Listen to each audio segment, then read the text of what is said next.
It was supposed to be one of those calm, sunny afternoons where nothing could possibly go wrong. I had just parked my brand new car, something I'd been saving up for over 2 years, right in front of my townhouse. The paint was still gleaming, the seats still had that fresh leather smell, and I couldn't stop glancing out the window just to admire it. But then she showed up. If you've ever dealt with a bossy HOA neighbor who thinks they run the whole neighborhood, you already know the type.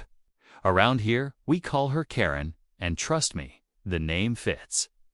Karen marched over, arms crossed, giving me that look, the one that tells you trouble's about to knock on your door, whether you invite it or not. She didn't ask, "How's your new car?" or "Congrats." Nope. Instead, she demanded, "Why are you parked here?" Like I'd just pulled into her personal driveway. I tried to explain, calmly, that it was my spot and perfectly within the HOA rules. But rules don't mean much when you're dealing with someone who makes up her own. The tension was already thick. But then came the moment I still can't believe actually happened. 1 second, I turned away to grab my mail, and the next, I heard this sickening sound: metal crunching, glass cracking. My heart sank as I ran back and saw my new car's side completely smashed in. And Karen standing there with the most unapologetic expression I've ever seen. She claimed it was an accident and even hinted that maybe I shouldn't have parked there if I didn't want problems. That's when something in me snapped. I wasn't just going to let her get away with it. Let's just say the next thing that happened involved a tow truck, a lot of shocked neighbors watching, and Karen's precious car being hauled away, not to her garage, but somewhere she'd never expect.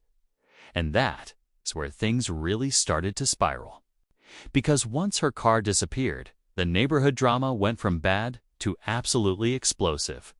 Karen wasn't just some random neighbor with too much free time. She was the unofficial queen of the HOA. Everyone knew she had the board wrapped around her finger. If she didn't like the color of your curtains, somehow you'd get a warning letter in the mail. If she thought your lawn was too long by an inch, she'd have photos sent to the HOA group chat before you even got home from work.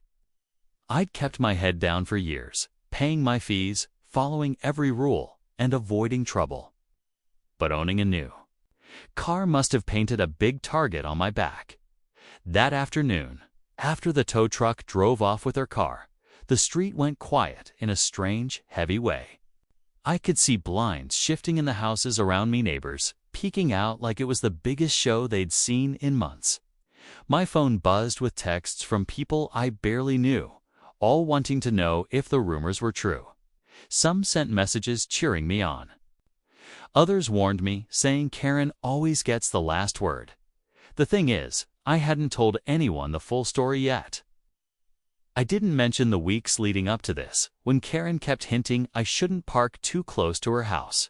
I didn't tell them about the little scratches that mysteriously appeared on my bumper one morning, or the anonymous complaint I got about oil stains in my driveway, stains that weren't even mine. This wasn't a one-time flare-up. 'Twas a storm that had been building for a long time. The more I thought about it, the more I realized she probably expected me to just file an insurance claim and let it go. But standing there, looking at the wreckage of my new car, I knew I wasn't going to let her win this one. Still, I had no idea what pulling that trigger, the tow truck call, was really going to set in motion. Because later that night, a letter appeared on my doorstep. No envelope, no signature. Just one short sentence, typed in bold, all caps. And when I read it, I felt that same heavy chill run through me all over again. The note sat in my hand, the paper slightly crumpled from how tightly I was gripping it. "You'll regret this." That was all it said. No explanation, no signature. A promise. I glanced around the street, half expecting to see someone watching me, but the night was still and silent. The only sound was the faint hum of a streetlight overhead.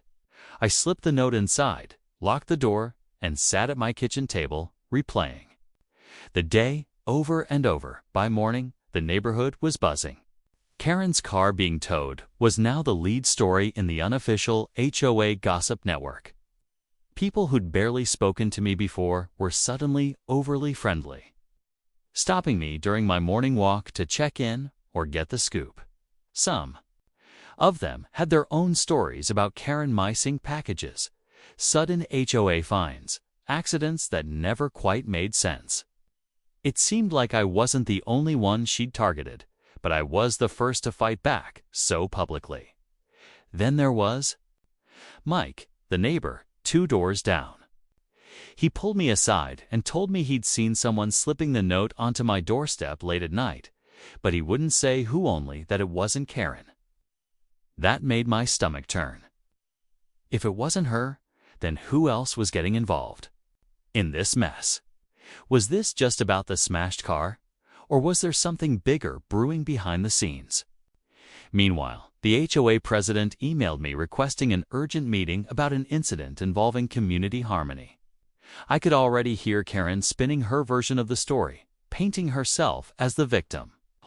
And if I knew her, she wouldn't just want her car back, she'd want revenge.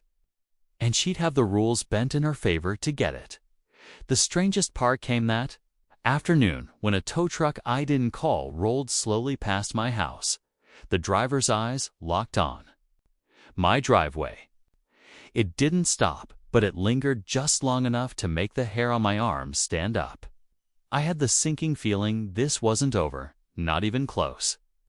And if the note was right, I was just beginning to understand what regret might look like. By the next day, the atmosphere on our street felt completely different. Every time I stepped outside, it was like walking into a stage play where all the neighbors were the audience, whispering, watching, waiting. My brand new car sat in the driveway, still damaged, almost like a trophy of the feud. But there was an edge in the air, the kind that makes you glance over your shoulder without even thinking. I decided to go to the HOA meeting that night. I figured if Karen was going to twist the story, I'd at least be there to hear it. The moment I walked in, I could feel every eye on me. Karen was already seated at the front, arms crossed, with a smug little smirk that said she'd been waiting for this moment. On the table beside her was a stack of printed photos, my car, the tow truck, even shots of me talking to the driver. How she'd gotten them, I had no idea. Before the meeting could even start, she launched into her speech about community, safety, and reckless behavior. It wasn't about parking anymore. She was painting me as a dangerous neighbor who is setting a bad example. The board members nodded along, but I noticed a few of them glancing at each other, unsure. That gave me a little hope, but not much. When it was my turn to speak, I could feel my hands shaking, not from fear, but from holding back everything I wanted to say. I laid out the facts, the rules, the timeline of what happened. Karen interrupted me twice, but I kept going, locking eyes with her the whole time. The tension in that room could have cracked glass, just when I thought things couldn't get more heated. The door to the meeting room swung open.